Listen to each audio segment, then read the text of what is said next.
Well, good afternoon. I'm honored to stand right here today alongside one of America's finest, Admiral Brad Cooper, Commander of U.S. Central Command. We just had a chance to spend a couple of hours together, better part of 2 hours, going through the entirety of this operation, Operation Epic Fury. And Admiral, I want to thank you for everything you do and your incredible leadership, for your dynamic thinking, the way you're attacking this problem set on every level.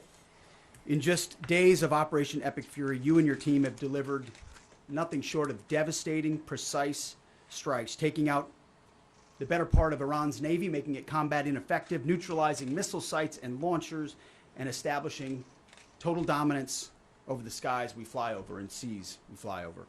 Our forces are executing with unmatched skill, and the mission is advancing decisively. This is the kind of no-nonsense, results-driven warfighting that America demands. And you're delivering it in spades. You are the man for this moment. Admiral Cooper, on behalf of the President, the Department of War, and every American watching, I want to thank you for the outstanding job you and CENTCOM are doing. Keep pressing the fight, and we are with you all the way. A few thoughts before I hand it over to the Admiral for an update. Iran is hoping that we cannot sustain this, which is a really bad miscalculation for the IRGC in Iran. You see, there's no shortage of American will here. We remember and honor our fallen, those 6 that we will soon welcome at Dover, who gave everything for their country in this mission. We remember them. But we remember them by rededicating ourselves even more fervently to this mission. Our commitment to our mission objectives only increases as our advantages continue to increase. We've got no shortage of munitions. Our stockpiles of defensive and offensive weapons allow us to sustain this campaign as long as we need to. Again, our munition status only increases as our advantage increases. Our capabilities, we have only just begun to fight, and fight decisively. Having a chance to hear from Admiral Cooper. If you think you've seen something, just wait. The amount of combat power that's still flowing, that's still coming, that we'll be able to project over Iran is a multiples of what it currently is right now when you add up our capabilities and those of the Israeli Defense Forces. And we have no shortage of authorities. The Admiral knows we have clear objectives with maximum authorities on the battlefield. The dumb, politically correct wars of the past were the opposite of what we're doing here. They had vague objectives with restrictive, minimalist rules of engagement. No more. Our authorities, his authorities, CENTCOM's authorities through the President and myself are maxed out. Our capabilities are overwhelming and gathering still, as are those of our Israeli partners. Our munitions are full up, and our will is ironclad, which means our timeline is ours and ours alone to control. As long as it takes to ensure the United States of America achieves these objectives. And as we flow more forces, and as we flow more capabilities, and as our munitions, as we're flying over the top, have even more devastating effects, we set the tempo, we set the timeline, led by the commander on the ground. Our ear is to the ground to listen to Admiral Cooper. What he needs and what he needs, he will get. We are built for this fight, and we are in it to win it. And we have the right commander in the lead. So I'll now hand it over to Admiral Brad Cooper to give you an update right here from CENTCOM. Admiral. Mr. Secretary, first, thank you very much and good afternoon, and welcome to U.S. Central Command Headquarters, America's Warfighting Headquarters. It's great to be here alongside the Secretary and representing the more than 50,000 men and women in uniform currently executing Operation Epic Fury. So, Mr. Secretary, first, thank you very much for your leadership and support and the very clear vision and objectives that you've given us to allow us to use overwhelming force against the Iranian terrorist regime. And thanks to all of you for attending today, and welcome to Tampa. We are now starting our 6th day of a historic mission to eliminate Iran's ability to threaten Americans. We are, if I could channel my inner Navy officer, we are at full speed ahead in executing orders given by leadership in Washington. The President and Secretary Hegseth have been crystal clear in their expectations, and we are at a high level of execution. As described by the Secretary and earlier this week by me, U.S. combat power is building as Iranian combat power declines. Our air dominance allows us to hit Iran's center of gravity with overwhelming power and reach. A couple of examples. In just the last 72 hours, America's bomber force has struck nearly 200 targets deep inside of Iran, including around Tehran. And in just the last hour, U.S. B-2 bombers dropped dozens of 2,000-pound penetrator bombs, targeting deeply buried ballistic missile launchers. Notably, we've also struck Iran's equivalent of Space Command, which degrades their ability to threaten Americans. Then, if I just look back over the last 24 hours of the operation compared to where we were at start, ballistic missile attacks have decreased by 90% since day one.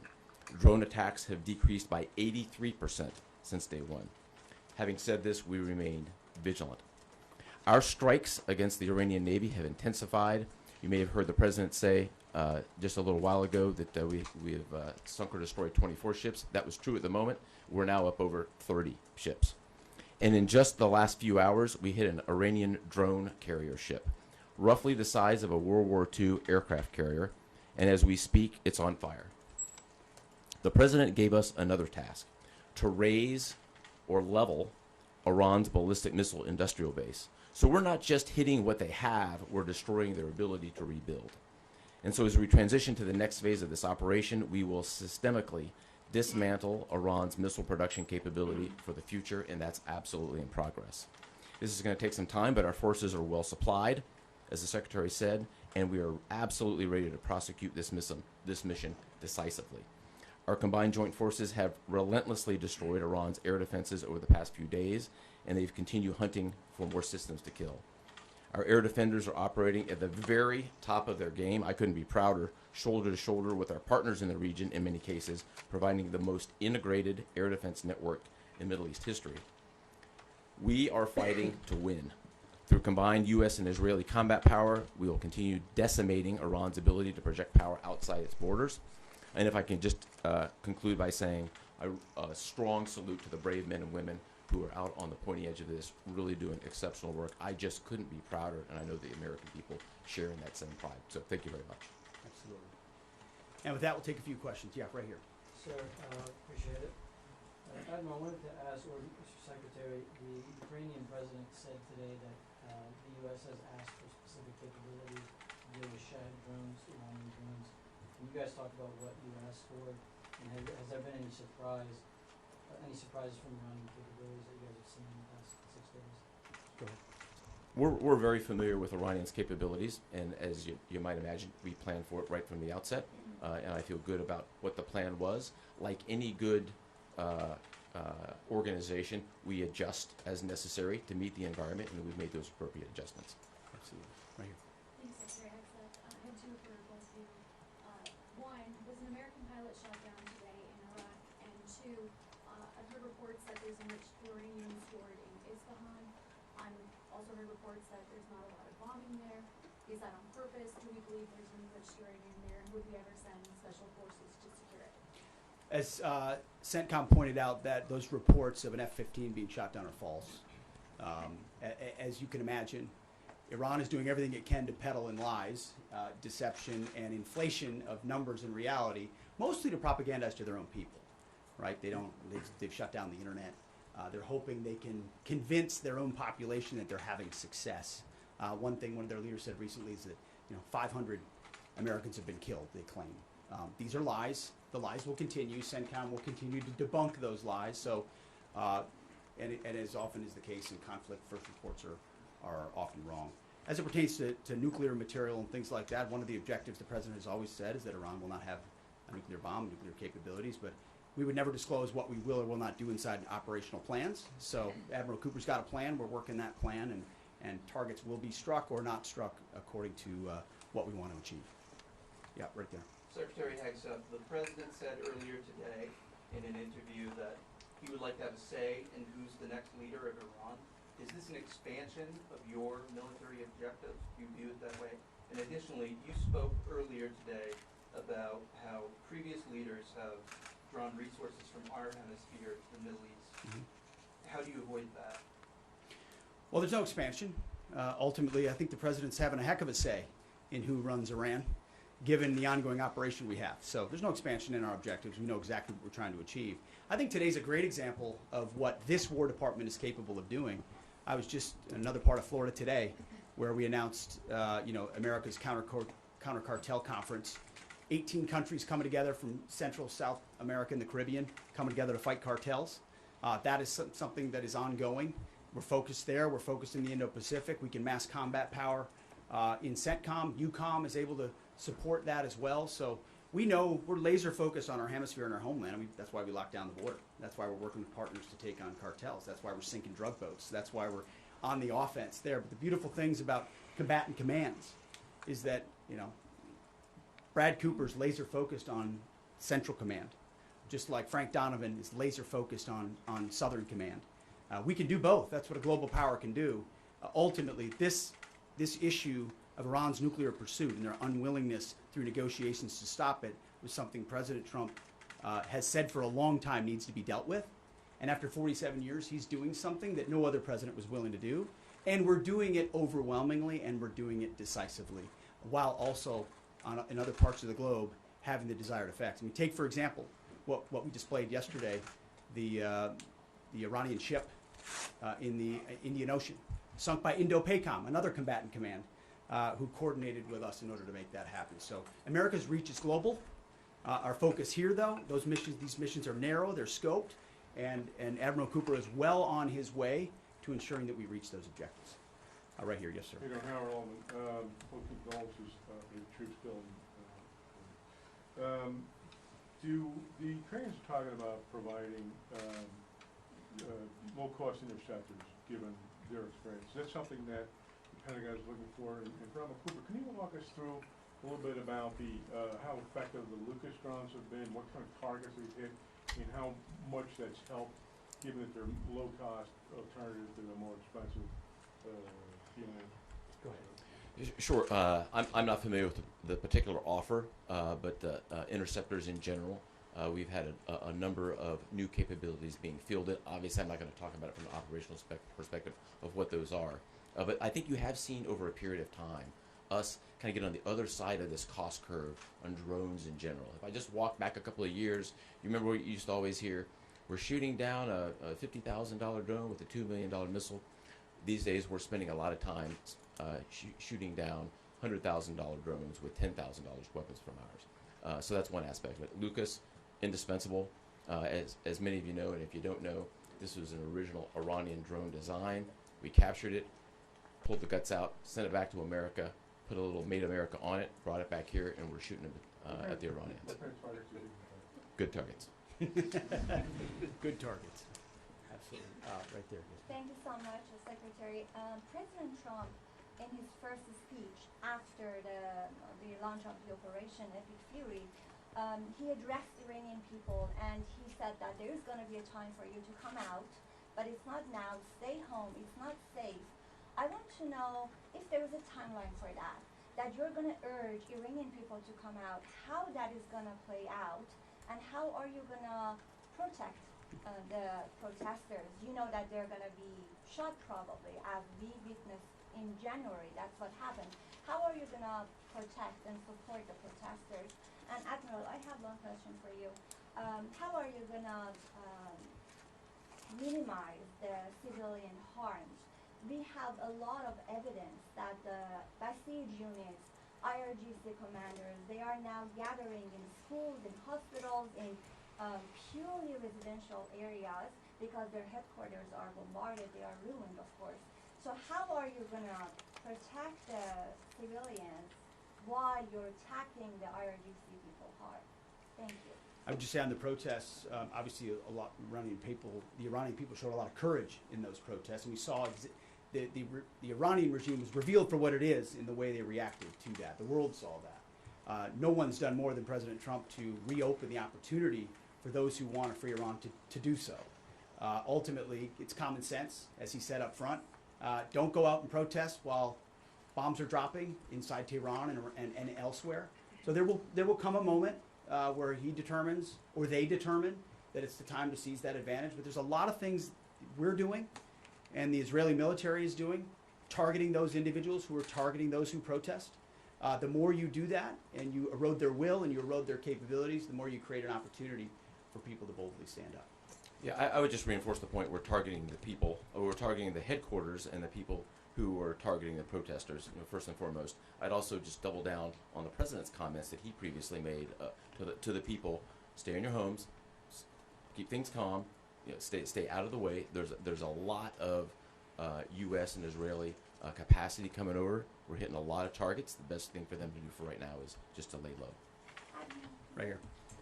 Secretary, one common outcome of American military action in the past has been taking in thousands of refugees into the American homeland, and I'm wondering if there's any safeguards put in place to make sure that the American people aren't having to have another wave of refugees from the Middle East or anywhere else come and stay here.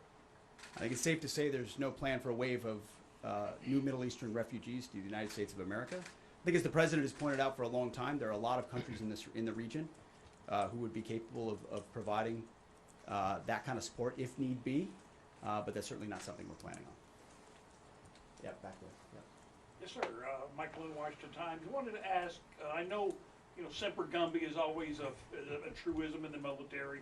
Did the British decision to refuse Diego Garcia have any impact on the mission itself? Did you have to adjust, or were you able to just completely, go with the mission without even worrying about that? Well, as the president stated, it was unfortunate that that the Brits didn't, from day one, say, "Hey, go ahead and have access." But we got there.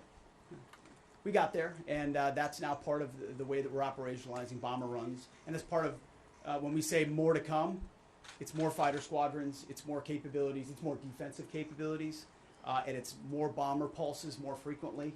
The amount of firepower over Iran and over Tehran is about to surge dramatically. And part of it is that we're going to have even more basing. And it's not just the UK. We've had other friends step up, and we're grateful for that. Maybe one more right here. Yeah, the Azeri president earlier today basically authorized his Minister of Defense to begin preparing troops for some type of retaliatory action after the airport strike. Has the Department of War and CENTCOM been working on deconflicting with the Azeri if they were to move in or attempt something in retaliation? I'm sure there are plans, and I'll let the Admiral speak to that. But that does allow me to kind of address this idea that the war might be expanding, or there's chaos, and nothing could be further from the truth. If anything, what Iran is doing by targeting allied countries that would otherwise want to stay out of this, they've actually pulled them into the American orbit. So now you've got UAE and Qatar and Bahrain and Saudi and Kuwait and others saying, "Hey, we're with you. We'll shoot with you. We'll fly with you. We'll defend with you. We'll allow you more basing," and other a lot of which we can't talk about and won't talk about. But it's actually firming up the unity of the resistance in order to focus exactly where we need to. So this idea that it's expanding or going, no, it's actually simplifying in a number of ways exactly what we need to achieve and how we'll achieve it. I don't know if you anything to add to that. I won't get ahead of policy in terms of what we might do. What I will point out is this is now the 12th country that Iran has attacked. 12 countries, and it goes right back to the Secretary's point. Those 12 countries are none too happy, and I look forward to working with all the partners who are willing to join us in this. And I would just close by saying, Mr. Secretary, one more question. What is your message to Americans who are concerned about security here at home with the change-up that we're going to see at the Department of Homeland Security? well, I think Christy Nome did an excellent job over there securing our border and keeping us focused on threats, and the President making a change. We all serve at the pleasure of the President. I'm sure Mark Wayne Mullen will do a fantastic job. He's been a friend of mine for a long time. But Christy did a great job setting us up for success. So I don't have any concerns about whether or not the homeland will be covered down on. And I'll just end by saying I wish every American could get a chance to see what we see. I had a chance to go into the control room, into the Tactical Operations Center, go see these young men and women that are doing this, the dedication that they show at every level, the way they've refined their craft. I'm talking to a young colonel who's iterating on how we target and how we find and fix different aspects of what the Iranians are trying to do. If they don't know what they're up against. And if they think they've got it solved for, they're wrong. And ultimately, the combination of our ingenuity, the skill, the professionalism, the discipline, and then the sheer weight of the capabilities of the U.S. military, what you're going to see may look routine. It may start to be like, oh, another boat. Oh, another launcher. Oh, another drone facility. What it takes to do this with the precision that we do is world class. No one else can do it. And it's world class Americans. Like the ones I saw here, like the ones that are coming home that we're going to greet home, that are the engine of what makes our country great. And so I'm so grateful for folks like those here at CENTCOM, at Central Command, who are under your command. Thank you for your decisive leadership. And all I'll say to you is what I say to them, keep going. Because the President and myself, we have your back. Thank you, Admiral. Appreciate it. Thanks very much. Couple more? Mr. Secretary, how is this operation going to ensure Iran never gets a nuclear weapon? Thank you, Admiral. Hey, thanks so much. Thank Thank you, Admiral. All right, President.